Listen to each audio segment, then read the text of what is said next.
und willkommen zurück auf meinem Kanal Sheet Metal Workshop. Und in diesem Video möchte ich euch der Go Toolbox vorstellen. Das ist eine Werkzeugkiste, zusammengestellt von der Firma Göbel, der auch sehr bekannt ist wegen ihrer Schrauben und Popnieten.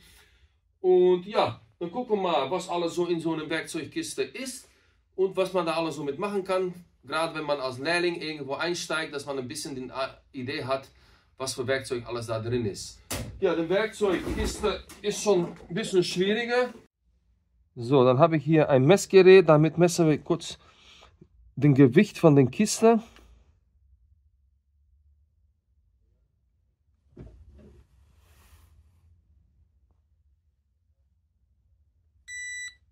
Also knapp über 15 Kilo. Okay.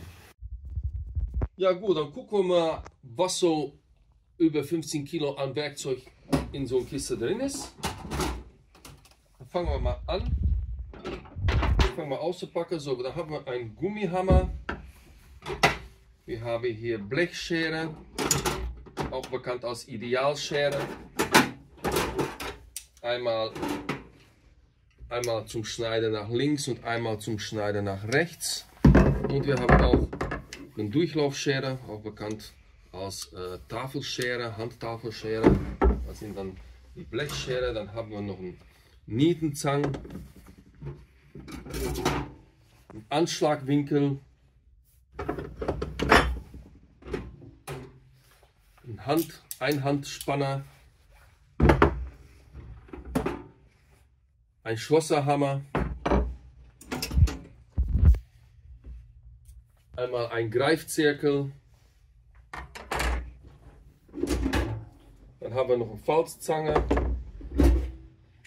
eine Handlochstanze, eine Matteschere zum Schneiden von Mineralwolle, Drahtnetzmatte, ja, ein Klassiker Schraubendreher, eine Feile,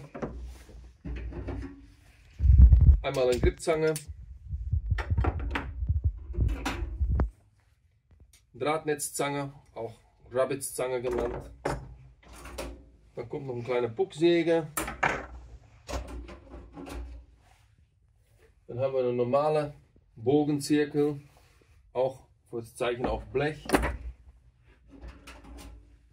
So, dann habe ich hier noch ein Messer für das Schneiden für Schalen. Und dann gehen wir weiter hier nochmal mit einem Reißnadel zum Zeichnen auf Blech. Hier haben wir eine Anreißschablone mit 20 Maßen. Dann haben wir einen Zollstock von Göbel. So, dann haben wir noch ein Bandmaß von 3 Meter lang. Eine Doppelratsche. Einmal der SW7 und einmal der SW8 für die Sechskantschraube. Ja, dann haben wir noch die Einsätze selbst, die man dann auf einen Akkuschrauber draufpacken kann. Auch ein SW7 und ein SW8. Ein kleiner Reißnadel, wo man auch mitzeichnen kann auf dem Blech oder natürlich auch bei Montage sehr hilfreich sein kann. Dann haben wir noch einen kleinen Mini-Schraubendreher. Ja, und ein Hangschloss am Ende. Und als letzter haben wir hier dann noch ein Edding dabei. Gut, das ist hier dann der ganze Werkzeugkiste nochmal. Ich mache das ein bisschen noch so verteilen, dass man das besser sehen kann. So, das ist dann das Ganze. 1, 2, 3, 4, 5, 6, 7, 8, 9, 10, 11, 12, 13, 14, 15, 16, 17, 18, 19, 20, 21, 22, 23, 24, 25, 26, 27, 28 teilig, wenn ich das richtig gezählt habe. Ja, dann geht es langsam alles wieder zurück mit Erklärung. Das sind dann hier die Drahtnetzmatte-Schere. Gleich zeige ich euch hier ein Beispiel im Video, wofür das am meisten effektiv ist, das Schneiden von Mineralwolle, Drahtnetzmatte. Das sind die Schere dann. Ja, dann haben wir auch noch ein Greifzirkel. Den Greifzirkel wird meistens benutzt, um herauszufinden, einen Durchmesser herauszufinden. Da kann man hier unterschiedliche Durchmesser mit herausfinden. Hier habe ich hier zum Beispiel einen Durchmesser von 200. Ja, so, das ist dann der Greifzirkel, da wird das benutzt.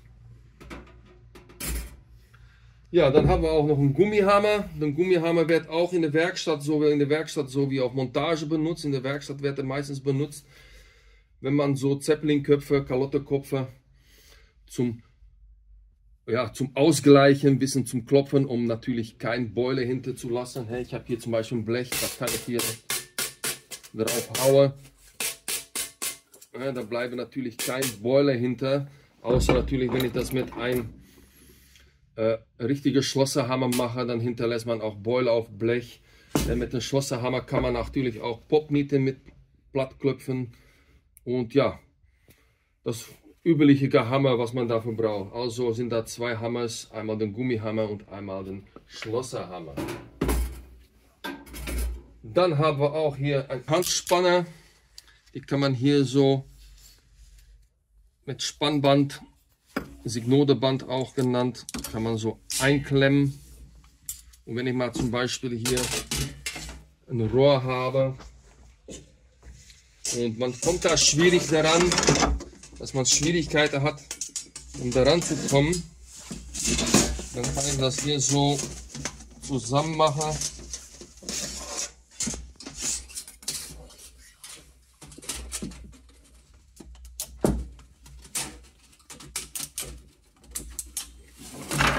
Und spanne ich quasi so das Blech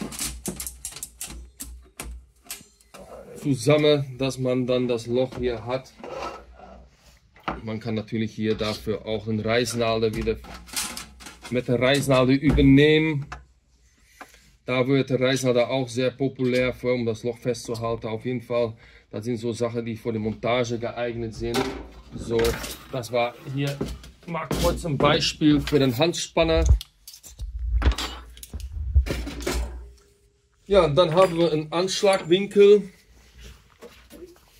Mit einem Anschlagwinkel und ein Reißnadel, da kann man auf Blech zeichnen. Ich versuche es mal hier so. Das hier so. Die Linie ist sehr gut geeignet für Machen und Zeichnen von Abwicklungen. Schablone zeichnen. Ja, ist natürlich sehr, sehr praktisch. Häufig wird auch der Reißnadel dafür benutzt. Kann man auch so benutzen. Aber der ist natürlich ja, sehr gut dafür, wenn man mal so bessere, ja, zum Zeichnen. Gut, dann haben wir hier noch ein Bogenzirkel. Damit kann man dann auch zeichnen für Blech. Dann haben wir hier ein Anreißschablone, da sind 20 Maße drauf, von 5 mm bis zu 100 mm, und dann hast du hier die ungerade Zahlen und die gerade Zahlen, ne? So 25, 35, 45 bis zu 95, und die andere Seite geht dann von 30 bis 100, und dann sind hier noch diese kleinere Maße bei, von 5 mm, 10, 20 und 15, ne? Da kann man hier, wenn ich zum Beispiel 15 mm anreißen möchte, ja, oder hier mache ich das so, habe ich hier 15 mm, ja, da kann man unterschiedliche Bleche hier auch nochmal, wenn ich hier 20 mm, kann ich rundum alles damit anreißen. Ja, das ist dann der Anreißschablone. Gut, nochmal zurückzukommen auf den Bogenzirkel. Da wir jetzt hier so eine kleine Arbeitslinie haben, dann kann ich hier, wie gesagt, so einen Kreis machen. Die kann man auch in der Werkstatt zum Machen von Abwicklungen oder vielleicht auch auf der Montage, um einen Ausschnitt anzuzeichnen. Ja, ich mache hier nochmal eine. So.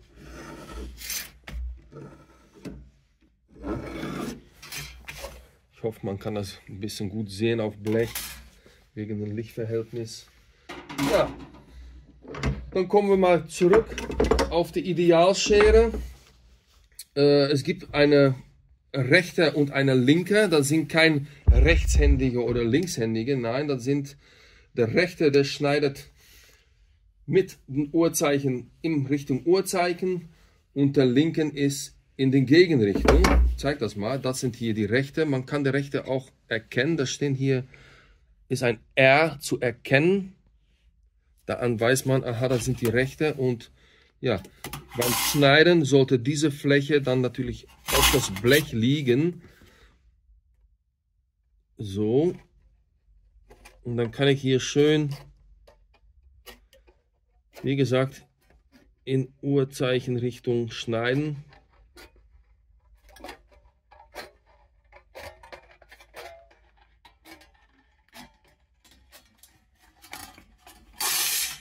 Ja, und so ist es natürlich auch hier. Ich mache das zum Beispiel mit links, habe ich die rechte Schere benutzt, aber jetzt benutze ich auch mit links auch die linkere Schere und dann geht es in die Gegenrichtung. Wie man sieht, kann man so schneiden. Ja, so, da habe ich hier zwei Ausschnitte. Es ist auch machbar, wenn ich zum Beispiel in eine Richtung schneide und jetzt möchte ich in die andere Richtung gehen, dann kann man die Schere drehen. Warte mal. So, ja. Und dass man dann in die andere Richtung geht, dann dreht man die Schere. Und dann kann man so in eine andere Richtung schneiden, falls möglich ist. So. Jetzt will ich wieder dahin gehen, dann drehe ich meine Schere wieder hoch. Und dann kann man auch so, wie gesagt, in eine andere Richtung schneiden. Das ist dann, was die Schere angeht. Die Idealschere, linke und rechte. Okay, dann haben wir hier mal noch den Tafelschere. Der ist geeignet für, ja, wenn man lange Strecke gerade schneiden möchte, dann hat man so einen guten Griffanlauf auch, so zum geraden Schneiden von Bleche. Oder wenn man einen ganz leichter Radius drin ist, kann man das auch noch packen. Ja, so ganz leicht. So, dass man so eine halbe leichte Rundung, wie gesagt, das sind nur ein paar so Beispiele, die ich zeigen möchte, was auch sehr gut ist. Mit dieser Schere kann man auch knipsen, auch gut. Kann man natürlich mit jeder Schere machen, aber hier knipse ich mal so 4 Ecken aus, die ich vorher mit den anderen Schablonen angezeigt habe. Und hier auch. Ja, so, da sind da so wie die Schere. Ja, dann langsam kommen wir zu den Falzzange. Ihr sagt schon, Falzzange, da kann man mit falten. Dann nehme ich hier einfach so den Blech, lege die so drauf und dann kann ich so Bleche damit biegen, Kanten.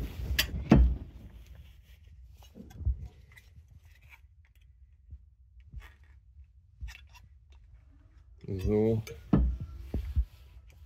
Dann hat man so ein kleiner, ja, wie gesagt, das ist nur ein Beispiel. Manchmal kann man bis zu 1 mm Blechstärke damit kanten. So, hier habe ich so einfach ein Rechteck gekantet mit einer Falzbiegzange. Ja, die haben wir dann auch dann hinter uns gehabt. Ja, dann bleibt noch ein Pucksäge übrig. Pucksäge, ja, wird manchmal benutzt, auch in der Werkstatt, falls man da Stoßkappe oder Kappe, den Überlack mit Wegsägen ausgleichen kann. Und nach dem Säge kann man natürlich auch die Pfeile noch mal schön ausgleichen, dass es noch mal schöner aussieht. Ja, dann haben wir hier auch eine Drahtnetzzange. Da kann man Draht mitschneiden, was auch häufig passiert.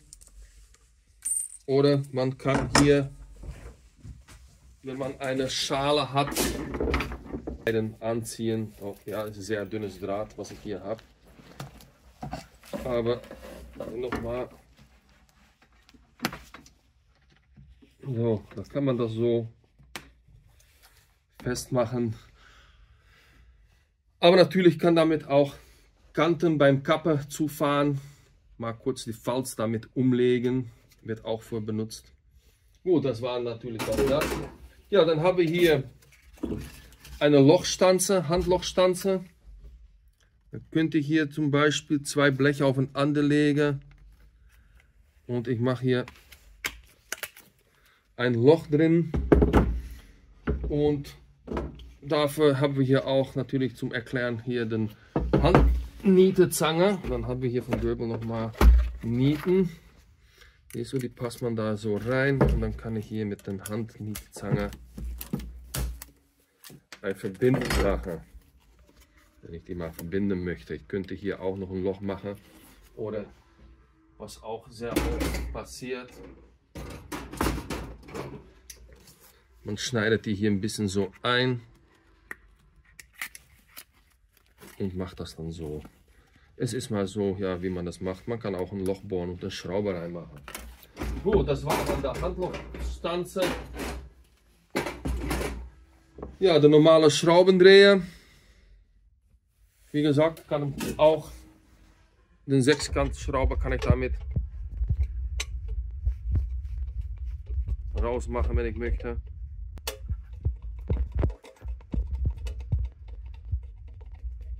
Ja, kann man natürlich auch mitmachen. Und dann haben wir den Edding das beschriften. Zum Beispiel, wir wussten, dass das hier Durchmesser 200 ist. Das kann man jetzt alle wichtige und nötige beschreiben. Ja, dann haben wir noch mal hier eine Gripzange, falls mal was ist, dass ich da was machen muss. Und ich habe hier mein Blech aufeinander. Dann kann ich hier, siehst du, festmachen und dann eventuell noch ein Loch bohren. Da ist eine Gripzange für zum Festhalten von Bleche. Das kann in unterschiedliche Situationen sein. Dann kommen wir auf den Bandmaß, den Bandmaß. Das ist zum schnelles Messen. Ja, so, hier habe ich 262 mm, aber ich möchte den Umfang auch wissen.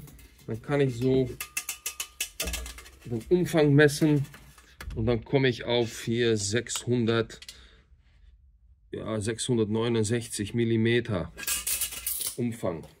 Das ist auch ein sehr gutes, bis zu 3 Meter lang. Ja, wenn wir schon beim Messen dabei sind, Zollstock von Göbel ist auch ein sehr interessantes und gutes Werkzeug. Man hat hier natürlich den Umfang. Wir haben gerade gesagt 669 ist der Umfang. Dann haben wir hier auf dem Zollstock ist oben ist die Umfang. Das heißt 669.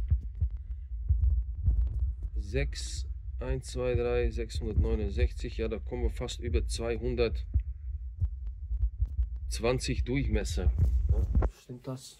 Okay, das ist mit Überlapp vorher. So, ich kann das nochmal. Hier, der ist zum Beispiel zusammengeschraubt. Nochmal für alle Deutlichkeit. So, hier habe ich 637 mm Umfang. 637, so, dann haben wir hier 600, 10, 20, 30. Siehst du, 37, so knapp hier 200 Durchmesser würde das dann sein. Da kann man auch noch eine andere Skala benutzen, hier zum Messen vom Winkel. Hier ist ein Gradzahlwinkel. Man geht von 180 Grad aus als gerade. So 180 minus 45 Grad ist auf 135.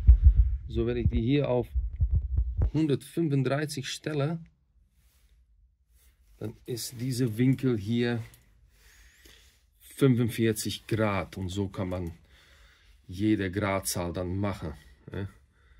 Wenn ich hier auf 90 gehe, hier ist 90, so, dann weiß ich, aha, hier diese Ecke ist 90 Grad.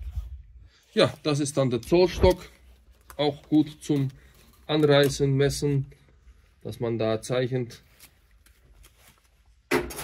Ja, dann kommen wir auf die Einsätze für Ratsche. Das ist der 7er Einsatz. Ich hole mal hier nochmal so eine Schraube, die man dann auch auf einen Akkuschrauber. Hier habe ich mal einen Akkuschrauber. Die kann ich dann hier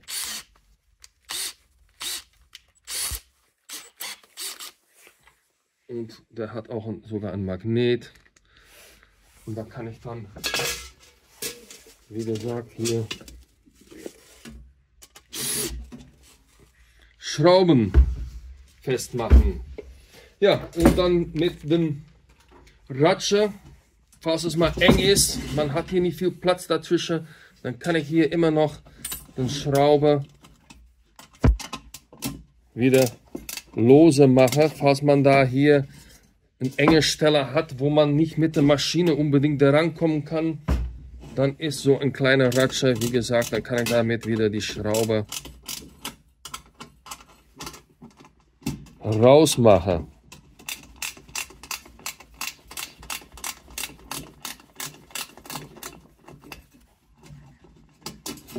So, dafür ist die Ratscher gedacht. Der ist so gut wie nur auf Montage wird er benutzt, in der Werkstatt kaum. Ich habe den Werkstatt noch nie benutzt, aber auf der Montage ist er manchmal Gold wert. So, dann haben wir fast alles gehabt. Dann kommen wir noch zum Messer. Das ist hier eine Messer zum Schneiden. Die wird häufig benutzt für den Schneider von Schalen. Hier habe ich so eine Schale vor mir. Ja, ich mache die mal hier auf. So. Ja, und dann natürlich auch mit Hilfe der Zollstock, wenn du sagst, ich möchte einen 45 Grad Schnitt machen, dann kann ich das schon auch mal wieder auf die 135.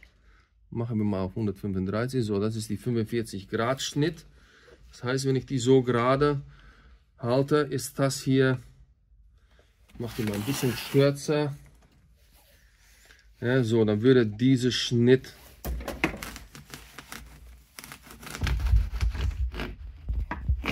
ein 45 Grad Schnitt sein.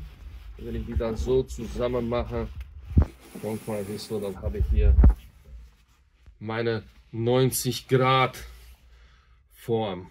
Falls es mal sowas gibt, kann man damit natürlich hier größere Schalen gut mit schneiden. Dafür ist es gedacht, zum Schneiden von Schalen. Man kann auch Armaflex Schlauchen damit schneiden. Ja, und das Übliche da, was man da alles so hat auf der Baustelle. Ja, und dann kommen wir fast zum Ende. Okay, der Anschlagwinkel haben wir vorher auch schon erklärt. Mit Linie schneiden ist auch sehr gut. Anschlagwinkel. Und als Ende und letzte ist hier der Hangschloss dabei, falls man mal irgendwo auf der Baustelle ist und man muss mal kurz seinen Arbeitsplatz verlassen, dann kann man seine Kiste natürlich abschließen. So Leute, das war es dann in diesem Video. Was den Göbel Werkstatt der Go Toolbox Demonstration für dieses Video. Ja, ich hoffe, es hat euch gefallen. Ich hoffe, ihr versteht jetzt ein bisschen mehr, falls man da mal zum allerersten Mal guckt. Gerade als Lehrling, der mal gerade anfangen möchte und ja, sich nicht mit dem Werkstatt oder mit dem Werkzeug auskennt. Da hat man hier eine kleine Einweisung bekommen. Ja, ich bedanke mich. Natürlich findet ihr den Link direkt bei Göbel auf der Seite. Da sind noch jede Menge andere Sachen zu bekommen bei Göbel. Aber das ist der Go Toolbox von Göbel. Auf jeden Fall vielen Dank und bis zum nächsten Mal.